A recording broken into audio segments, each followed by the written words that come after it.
Hi guys, I know it's been a while, but I'm back and I'm back with another recipe. So I am making calabacita con carne de puerco. So the first thing you need to do, or what I like to do, is chop up my veggies. So I'm gonna show you how I do it. Right now I just have the zucchini cut in half, and then I cut that half in half, and now I'm just cutting them in cubes.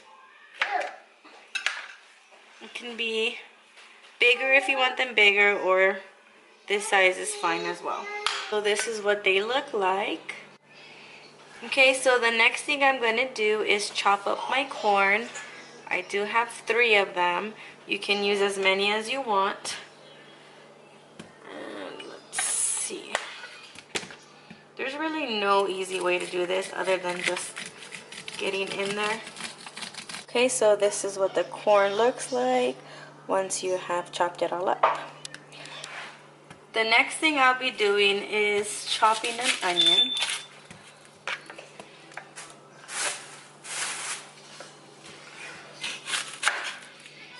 And I'm just going to use this much, a little less than half an onion. Oh, it's making my eyes watery. Okay then. I have my pan heating up on low right now. The last veggie I'm going to be chopping up are the tomatoes. And I'm just going to be doing that in cubes as well.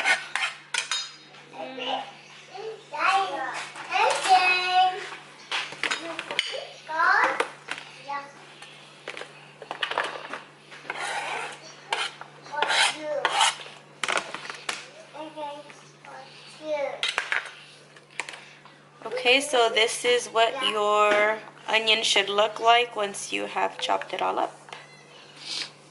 I will be chopping up the tomatoes, and I'm just using 3 for now. And I'm just going to chop these in cubes. This is what your tomato should look like. It does not have to be perfect. This is going to cook down and become like a tomato paste. You guys will see what I'm talking about once it starts cooking in with the meat. Okay, so once you are done chopping your veggies, you will set them to the side and begin chopping all your meat. I have 2 slices of pork chops, I believe. I will show you guys what it looks like once I'm done chopping. I'm pretty much just going to chop these in cubes, and it does have a bone, so I'm gonna cut around that and use the meat, use whatever meat I can grab. You do want to be careful because when you're cutting around the bones, there's tiny pieces of bones that will come off. I am going to add these into the meat so that it can give it extra flavor. Okay, so I am done chopping my meat, and you kind of just want to chop them into bite-sized pieces. Some came out smaller than others. Preferably, you would chop them into... pieces like this, or a little bigger is fine. The next thing I'm going to do is put them into the hot pan. And I don't really like adding extra oils or fats because, as you can see, the meat already has enough fat in it. I don't want to add any more. But there's nothing wrong with you adding oil if you want to add oil. I would recommend using olive oil. So here's my pan, and there's the meat. I'm pretty much gonna let this simmer until fully cooked or golden brown, and then once it is completely golden brown, I will be adding the tomatoes and the onions and garlic, and then let that cook and simmer until the tomatoes turned into a paste. And then I'll be adding my, I didn't mention this, but you do need chicken broth. I'll be adding chicken broth so that it can create a soup. Once your meat is in the pan, you will need to add your seasonings. So I'm going to add some pepper. Sorry if the camera's shaky. I don't have anybody to hold the camera for me. So just enough pepper to cover the meat. Next, I will be adding some cumin. Just a tiny amount is fine, like a pinch or two.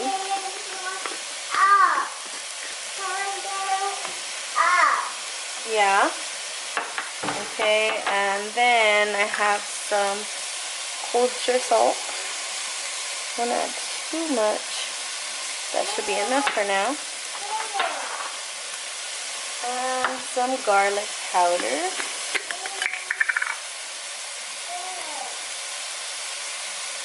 I love garlic, so I like to add a lot of garlic powder. But if you don't like garlic, you don't have to put that in. And then, for a little bit of kick, I will be adding some cayenne pepper, if I can open it. A bit. Okay, and I'm going to mix this together. And you should hear your pot sizzling like this. So let me mix this together and I'll show you what it looks like. This is what the meat looks like now, and there's a bone, there's a piece of bone that I was talking about. One of the pieces that will give the meat a little bit more flavor. And I will show you what it looks like in a bit when it's fully cooked. Okay, so once your meat is fully cooked, it would look something like this. And now I'm going to add in my tomatoes, onions, and garlic.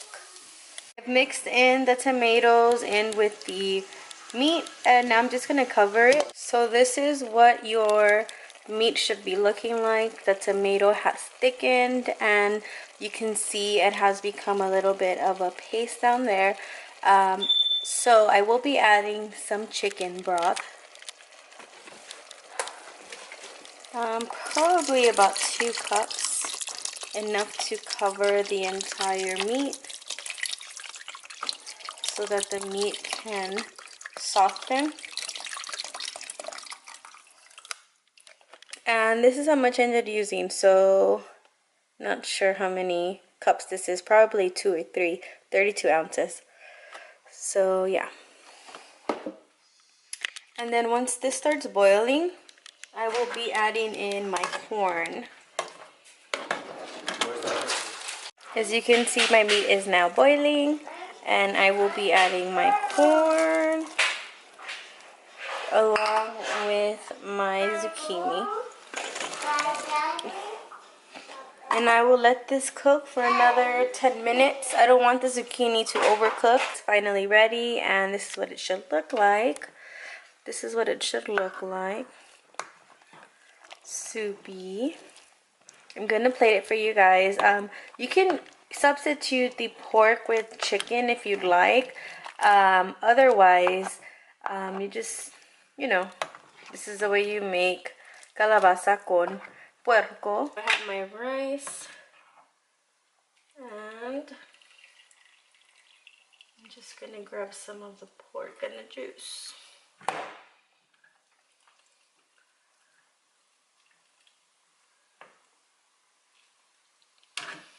There it is. And of course I have to add the tomato, the avocado.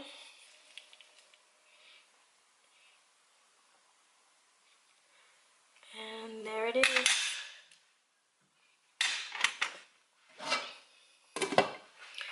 And there you have it, guys.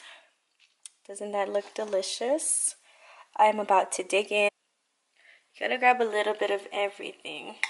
So, here it is. First spoonful.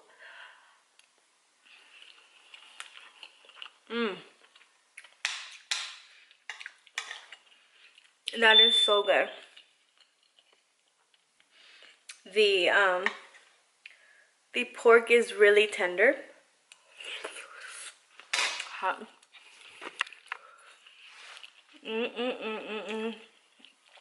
So good, but it is missing something. Where is it? Did you eat it all? Sriracha. I'm actually running low.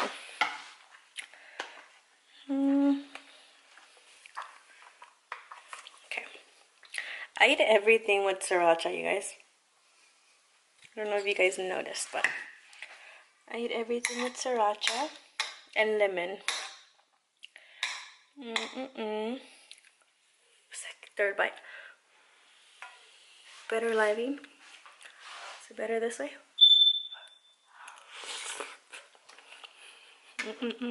Don't forget to give me a thumbs up. Subscribe, guys. Let me know what other recipes you'd like me to try. We pretty much cook everything here. Let me know what recipes you want me to try next. And I hope you liked it.